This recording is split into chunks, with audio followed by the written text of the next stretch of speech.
school as an 8th grade math teacher. Some of you may assume that means I'm like 38 or something, but I'm actually only 26. I was hired young. I'm not saying I'm immature or anything. If I was 100 years older, I'd make it think differently. Of course, this happened during a period that I was teaching a class.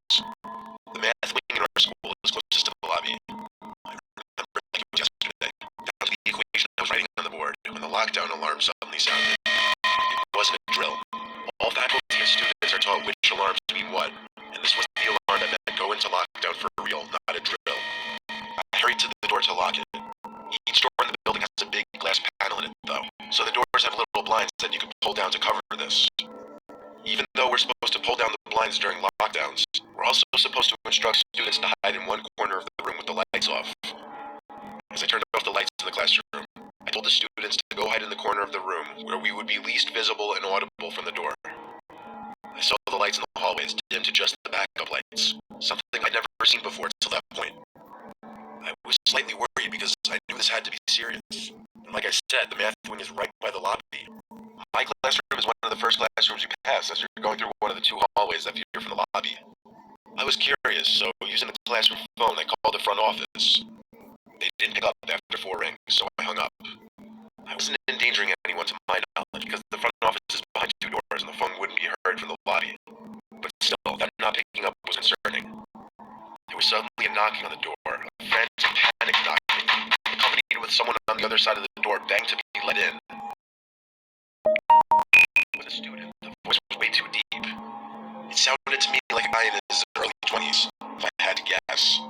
I went to the door quietly, and saw the person's shadow on the other side of the blind. He started saying he could see me through the blind and knew I could hear him. He kept saying let me in this scared sounding kind of whimpery voice. I looked at my students. Some of them had scared, confused looks on their faces. I signaled for them to keep quiet. Then I asked through the door, who's there? What's your name? He said his name was Cody and that he was a student and needed to get into the classroom because he felt unsafe in the halls. When he told me this, I noticed he seemed to be trying to talk in a slightly higher pitch. I wasn't falling for it. There was no way that voice belonged to a middle schooler. I ignored him and went back to the corner by the students. The guy on the other side of the door started knocking harder, fiddling with the doorknob and then kind of thrashing at the door, all while still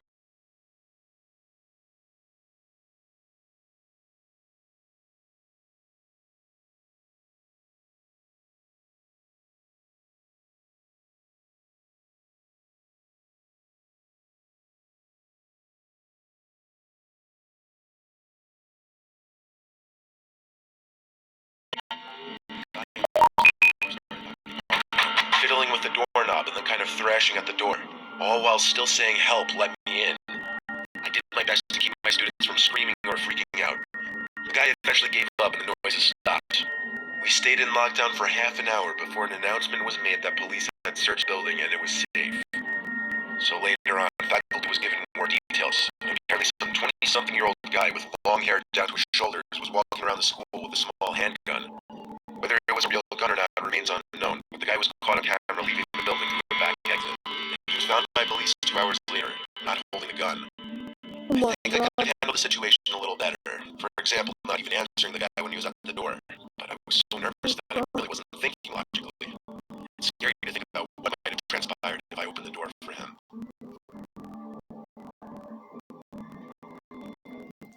Story 2. This was back in my university days not too long ago. I was in between classes with an hour-long gap. I had to go to the bathroom, but I didn't like using the bathrooms that most other people use. There were a couple restrooms on campus I would never really use. For example, the activity center building's bathroom. Our school's activity center was usually a ghost town during early day hours. It was next to the building where I'd be having my next class, so it wasn't like it was far away. Inside the lobby of the activity center, some guy was sitting on a desk looking down at his phone. He looked up at me as I passed and said good morning. I set it back and proceeded around the curved hallway to the restrooms. While I was in one of the stalls, the door to the restroom opened, and a man asked if anyone was in here. Being that it was the women's restroom, I was a little weirded out by that. I didn't answer. The door to the restroom closed, but I heard footsteps come up to my stall and stop. There was a light tap on the stall door with one of his fingers, I presume. Then, in that ever so tiny crack in the door, I saw the man pressing his face up through it. I saw his eye looking in for a second. I gasped and said, "Someone's in here." He replied back asking why I didn't answer him, then told me that this building and all nearby buildings are going into lockdown because of an apparent student who was sighted with a weapon. I didn't understand why he was in the women's bathroom with me, though. I left the stall to be face-to-face with him, and it was that guy that was sitting on the desk before.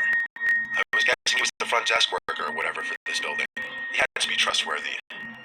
He showed me a text on his phone from a random number, and it was a warning for the university to stay inside whatever building and classrooms you're in and to lock all the doors due to a potentially armed individual on campus.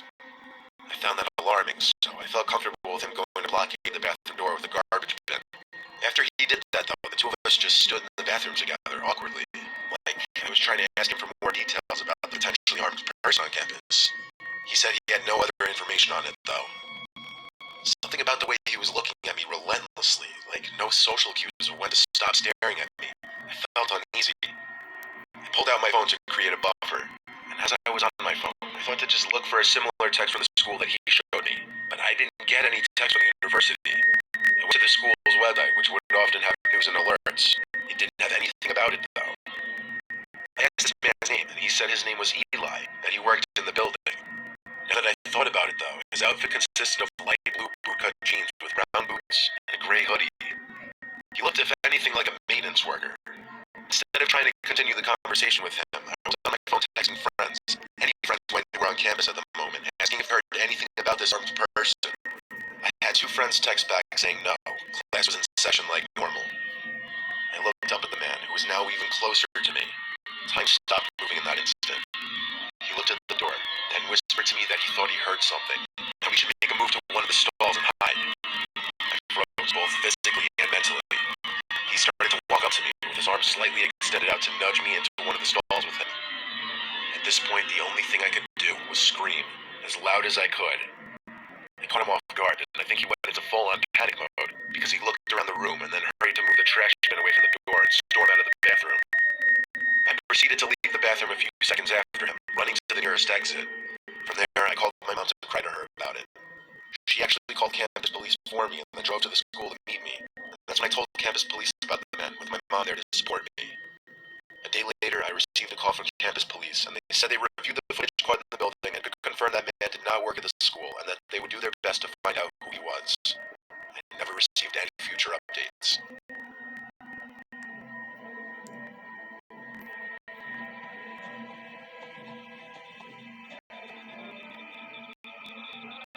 It was ninth period, the end of the school day, senior year of high school. Ninth period was one of my off periods, so my school days would be a little shorter. A couple of my friends also had their schedule set up that way. Ryan and Scott.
Free. It was ninth period, the end of the school day, senior year of high school. Ninth period was one of my off periods, so my school days would be a little shorter. A couple of my friends also had their schedule set up that way. Ryan and Scott. Our third friend Tyler had off ninth period every other day. This one of the days he did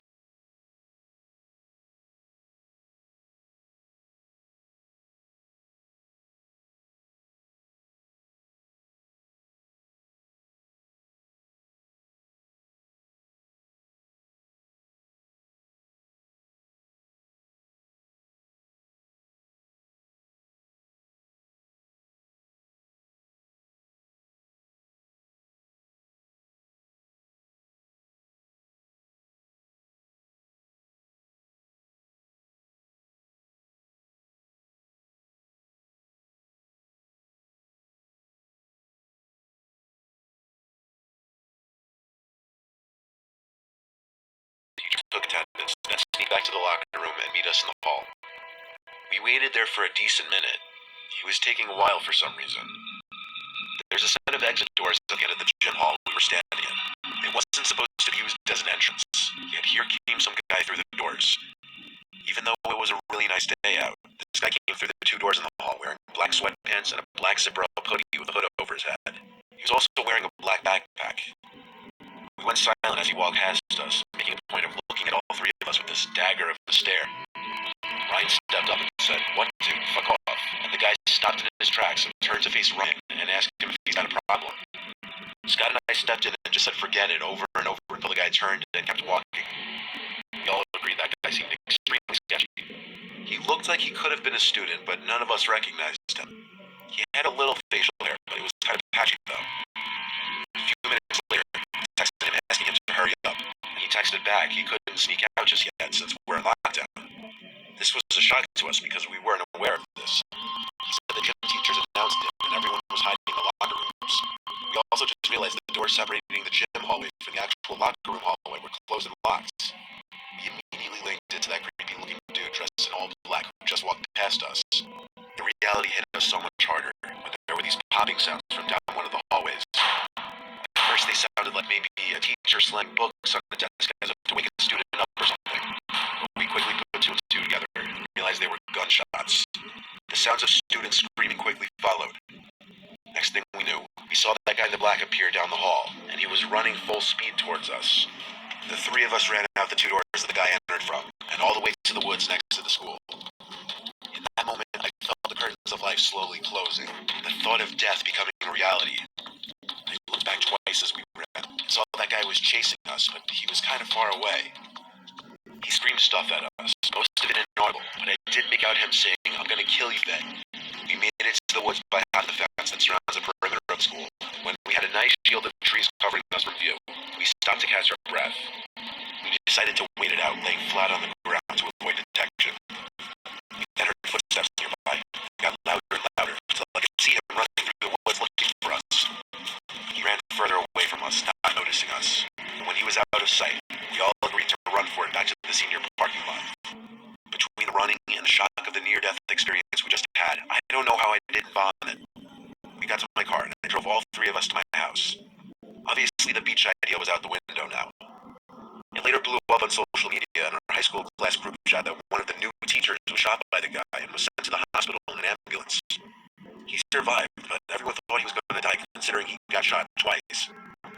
No one knows who that guy was or why he targeted that one specific teacher. I'm sure he went after us because Ryan antagonized him. He probably waited to come back for us, or Ryan specifically, because he didn't want to alert the whole school with a gunshot. Who knows, though?